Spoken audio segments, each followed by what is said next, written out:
loo xam ne yaa ngi ko doon xaar par rapport ak li nga xam ne moo di ci wàllum programme bi jëm ci wàllum fonds spéciaux ak li nga fi rappelé lépp te mu jëm ci wàllum livre beeg programme politique bi Pastef amoon. bon nekk na li nga xamante ni doon naa ko xaar bien entendu parce que xamoon naa ni du ñu yombalal waa législatif bi li nga xamante ni moom moo di seen initiative parce que c'était pas la première fois donc il fallait s'y attendre man jàppoon naa ni président nee na d'accord na waaye bi mu ñëwee rek jàpp naa ni assemblée dina ko voter assemblée voté ko est-ce que bëgg-bëggu président de la république la moi je me dis que non bu nekkoon bëgg-bëggu président de la république dina nekk projet de loi dès l'instant que moom moo ko diggee woon ci programme Diomaye président ba mu koy diggee dafa am fu mu jóge woon ñu ngi ko jëlee ci programme livre solution moo nekkoon programme de campagne du candidat Ousmane Sonko en 2019 ñu publier ko en 2018 présenté ko au peuple sénégalais président bii fi nekk tey di Bassirou Diomaye Diakhar Faye nekkoon ci même parti que le président Ousmane Sonko wax ñu ni intention durant 10 ans c'était de faire élire Ousmane Sonko comme président de la République du Sénégal donc programme boobu engagé na ko parce que bëgg-bëgg moo nekkoon fal Ousmane Sonko président de la République mu ñëw en 2024 ñu jël ay parti ci livre solution wan naa leen ko fii vendredi bële passé ma jël projet bi tuddoon projet nu ñu ko waxati programme de campagne Diomaye président ma jël chapitre bi teg jël chapitre bi livre solution page 94 95 bi wax ci wàllum fonds spéciaux yi ma teg ko muy copie collé ni ñu ko waxee fii noonu lañ ko copier collé ko ci programme Diomaye président. On est d'accord. Donc foofu y avait dès l'instant que da nga am engagement bi nga jël ko ni da nga ko bëgg a def te ñoom seen programme li ñu waxoon mooy ci 3 années yu njëkk yi dinañ ko changer c'était bien précisé que ci années yu njëkk yi 3 années yu njëkk yi la ñu wax ni réforme yooyu dañ koy dugal ñu dem benn jamono avant Ousmane Sonko di wax. bi muy expliqué bi ko Guy Marius Sagna amee initiative ak bi mu ko déggee ni mu waxee ak président loolu ñoom la mais li ma jàpp mooy li ma constaté sama bopp moo di ni dès l'instant que yow da nga ko diggee woon nga ñëw 2 ans après 2 ans ba teg sax ay weer 31 décembre nga dig ñu ni dina am ay réformes yoo bëgg a indi ci constitution bi ci premier trimestre 2026 di nga dugal ay réformes. janvier février mars ñuy xaar gisuñu dara ñu ne premier trimestre bi romb na kàddu kilifa la premier trimestre bi avant la fin du premier trimestre di nga dugal ay réformes yuy soppi constitution bi 3 mois yi gisuñu dara 4e mois dugg ba ci fin bi ñu wax ñu ay avant projet laaj nañ conseil constitutionnel et cetera dugg na fi génn fii léegi ñu produire ñu ay avant projet c'était une nouveauté xamuñu woon ñun lan mooy avant projet ñun projet la ñu xam dès l'instant que dañ koy waxtaane assemblée xool nu ñu koy voté kan moo am majorité et cetera ñu dugalal ñu avant projet mu jur débat avant projet bi lan la le contenant le contenu coow li gis nga fi mu mujj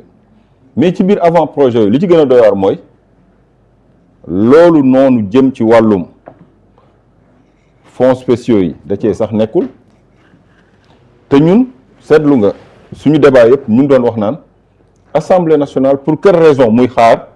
lu jógee ci y a contradiction entre moom li mu wax avant projet bi moom nee na mu ngi ci mais après dañ ko qui a dit ça dama ne mu ngi ci man je dis que ce qui est gênant même que le président ait hésité li nekkoon ci programme de campagne mu ñëw ba fii il n'y a pas de déclaration à la sortie loolu la d'accord Bira sur la déclaration de qui il n'y a pas léegi je peux poursuivre ma poursuivre ma ni léegi li mu wax ni c'est exactement ça programme campagne président Ousmane 2019 moom la ñu copier ci Diomaye président mais on est d'accord parce que ñoo àndoon ñoo bokkoon loolu lañ campagne loolu lañ xeexe kay du copier c'est ça c'est la vérité du copier benn la woon léegi pour poursuivre dama seetlu que ni bi nga xamante ni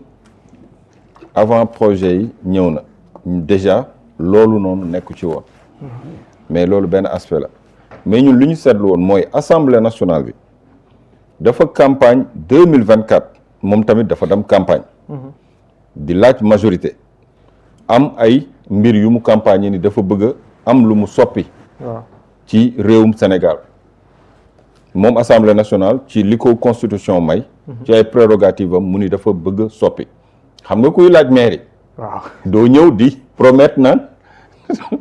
dinaa leen defar ay tali dinaa leen defar ay autoroute xam nga mairie bu ko def tamit bu njëkk sax maire yi sañoon nañ lu ne lu ko raw dañ doon jël ay prérogative état sax monsieur le maire naan boo leen fale naa def lii te xam na ni loolu nekkul sañ-sañam mais assemblée bi muy campagne daf ñu wax surtout ci ay wàllum texte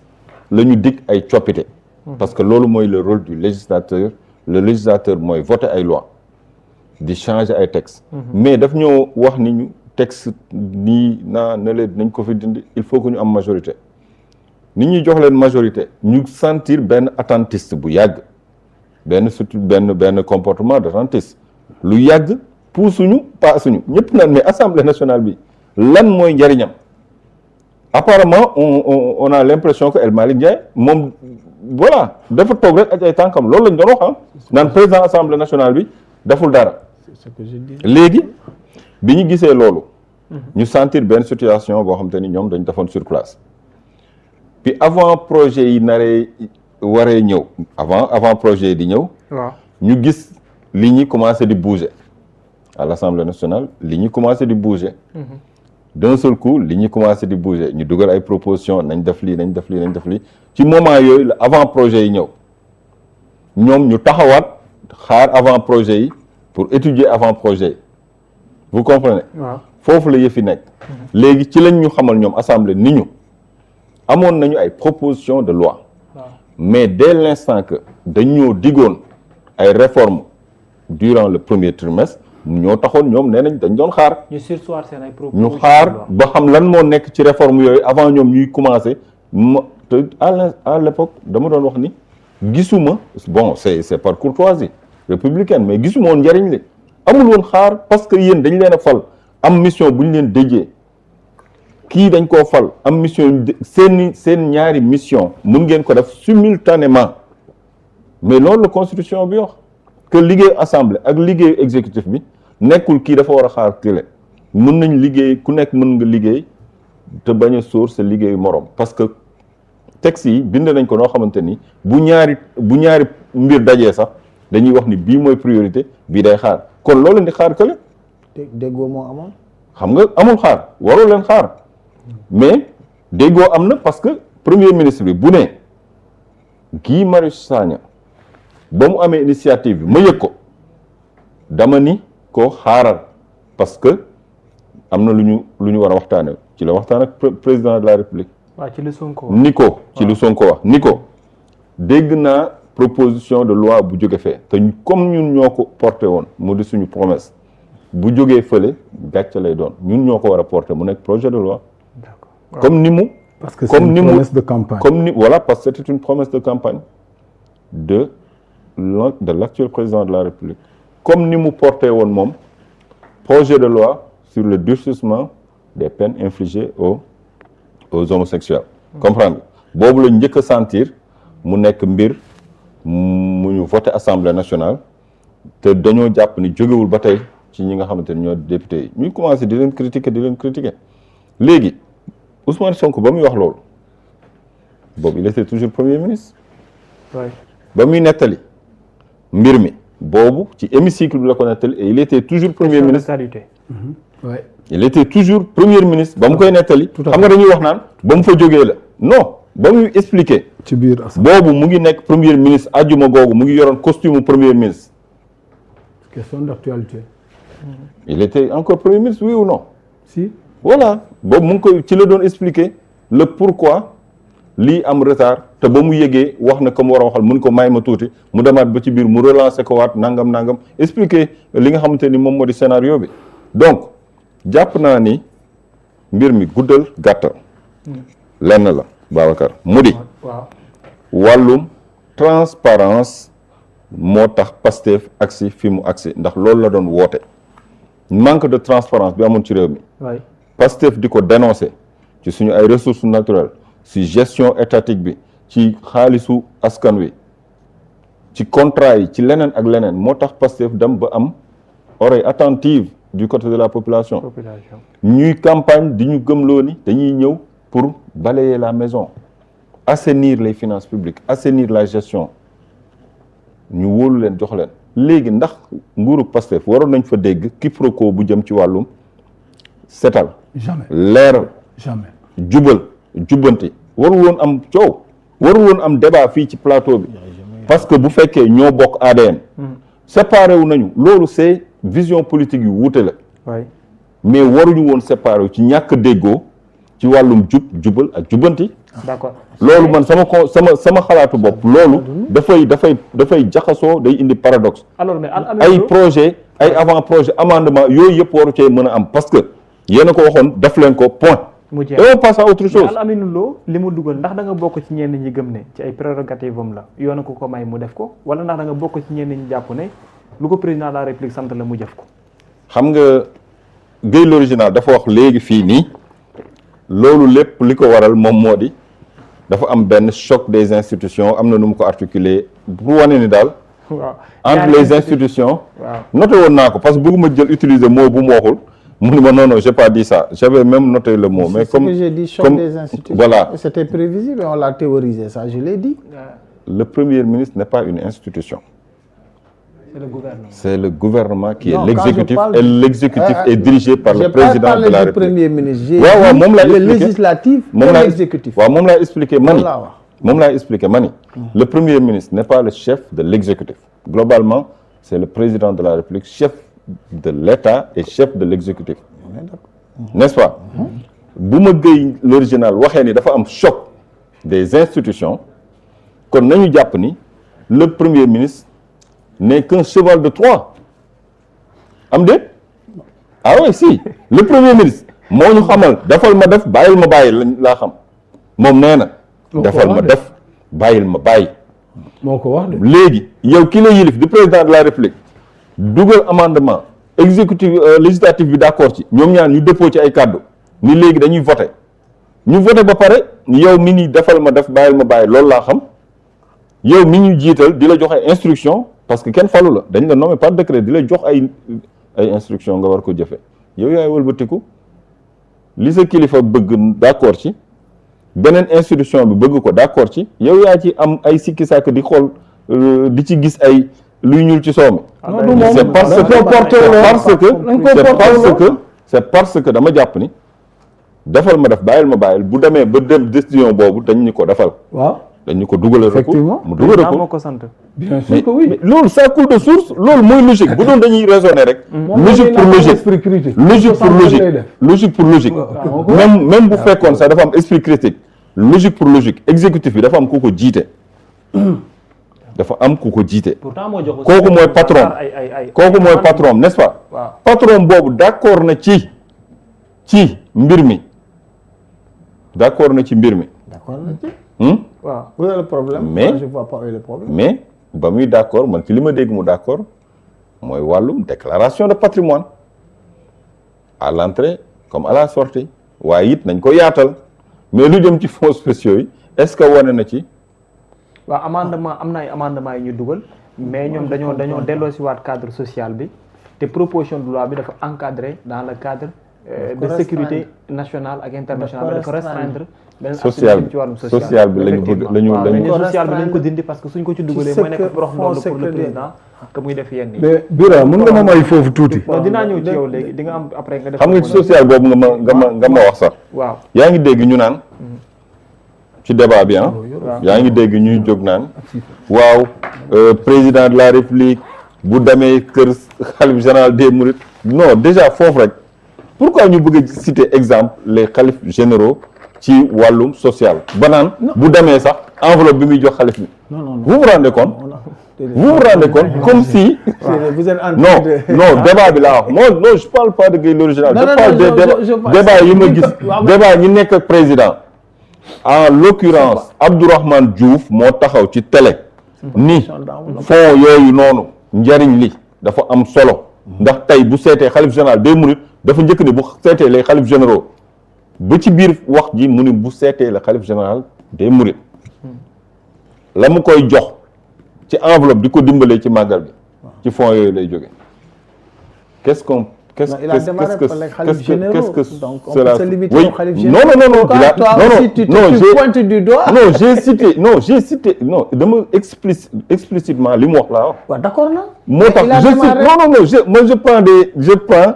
les faits ma teg ko nii c'est ce qu'il a dit mais pointe du doigt les khalifes généraux yi mu wax moom moo ko wax non dama ni nañu pourquoi ñu bëgg a jël fonds yi bu ko viser suñuy khalifes généraux parce que lui il a dit explicitement que bu seetee khalife général des mourides enveloppe bi mu koy jox pour jàppale ko ma ni loolu pourquoi ñu cité dégg naa keneen taxaw ci télé bi naan ku ci sa papa amoon feebar xaw ma sa yaay ba naan ku ci am sax ay prostate qu'est-ce que c'est que ces histoires bu ñu nekkoon dans un pays digne de ce nom est-ce que Babacar xaalis yooyu ñu ngay yaakaar diw am prostate wala sa ndey ak sa baay feebar ba ñu la ciy dimbali doo yaakaar ñu defar ci hôpital yu jag ba sénégalais yi toog ci réew mi di faju est-ce que doo xalaat loolu bay xalaat ci ay fonds di ci yaakaar pour ñu rawale say waajur te yow nga waroon am yaakaar am nekkin bu mucc ay sam réew ba mun a faj say waajur fii wala nga am les moyens yoo leen faje ba wala lu dul dem di taataanu ak di yalwaan ci ay fonds sociaux yu ñu lay dimbalee parce que foofu noonu fonds yi képp kuñ ci jox da nga koo demandé déet parce que bu ne ay évacuation du ñëw dal sa ko yow yaa koy demandé déet da nga koy yëg non ku feebar tey biraloo feebar bi nu ko nit di yëge ba lay dimbali souvent ci télé bi nga gis ay situation yu extraordinaire yoo xam ne njiit yi dañuy agir. mooy dimbali waaw mais mooy demande bi rek. mais moom laa la wax. mooy demande bi mooy demande bi boo ko fësalul du ñu ñëw di intervenir. waaw moom laa wax. mais léegi c'est quoi le problème. le problème moo di. mooy yow li nga bëgg c'est l'idéal et loolu ñu bëgg ñu ñëw. nga bañoon yaa ngi koy def de. waaw yow yaa ne bu ñu dagg kenn. ñu recadrer ko. non yow loolu laa bëggoon a def nga ne bu ma ko def. léegi Babacar pour revenir léegi pour conclure ak foofu. day wax lu la neexul damay.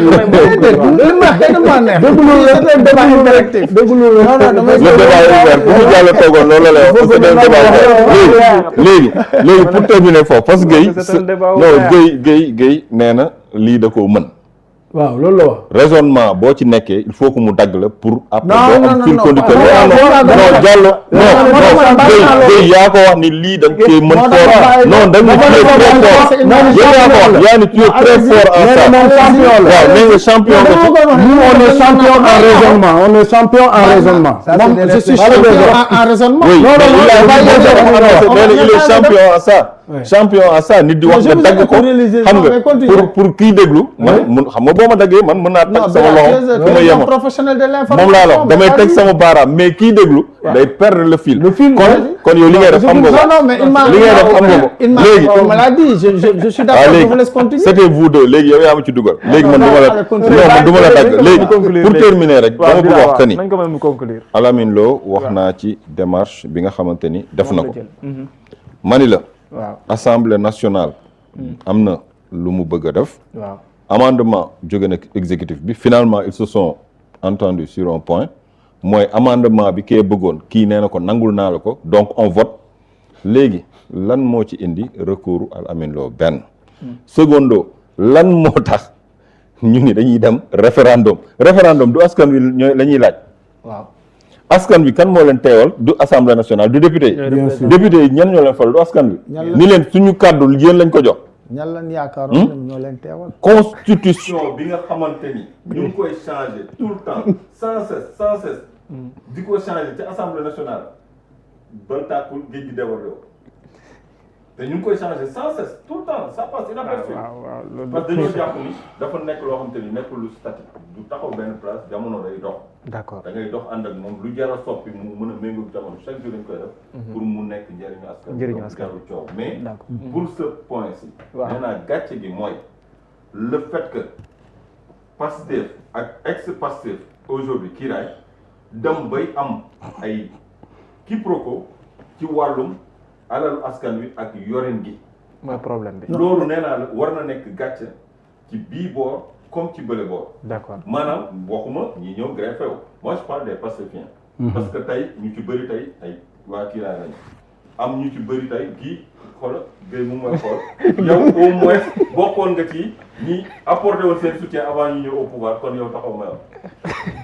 parce que au moins léegi je ne sais pas ce que tu pèses politiquement mais au moins tu as eu le courage. Non, tu es le seul Sénégalais à dire que je ne sais pas ce que tu pèses. Bien sûr. Peut-être tu m'as pas suivi. non même moi j'ignore. Tu m'as pas suivi. Guèye ba nga may woo Parcelles Assainies ci ndoxum taw ma ñuy xuus. kon yàgg naa la suivre. kon waaw parce que loolu bu yéexee ba yéex wala bu jegee ba jege. c'était vers 2015 2016. te avant loolu Guèye kenn xam loolu. jamono yi ngay xuus ci ndoxum taw mi unité 17 di wane ni. lii jaaduwul ci Parcelles Assainies. maa fa doon teew Guèye. kon nag yàgg naa la suivre. waaw léegi nga ne. donc man li may peese xamoo moo tax ko. man la politiquement je sais pas ce que je faisais. waaw di nga ko xam politiquement parce que gisuma. non loolu moo tax ma ne la moo tax ma ne la vous êtes le seul Sénégalais à dire ça. waaw moo tax parce que gisuma wala yëguma foo demee élection. bañ ni Guèye mu ngi nii lii lay peser mais lenn xam naa ko ci mooy nguur gi fi nekk au moins dernier virage nee nga ñoom ngay àndal pour être logique avec toi-même. kon bu ma naan ñiy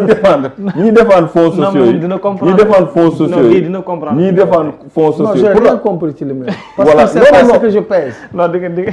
mais je sais que moi personnellement. ñëpp xam ne nous on a un appareil politique. non dinañ ci ñëw non. yow da ngay appareil politique dinaa ci ñëw loolu mooy sa prochain. loolu non loolu y a pas de souci. d'accord man mënuma xam lépp moo tax ma ni je ne sais pas. moo tax xamul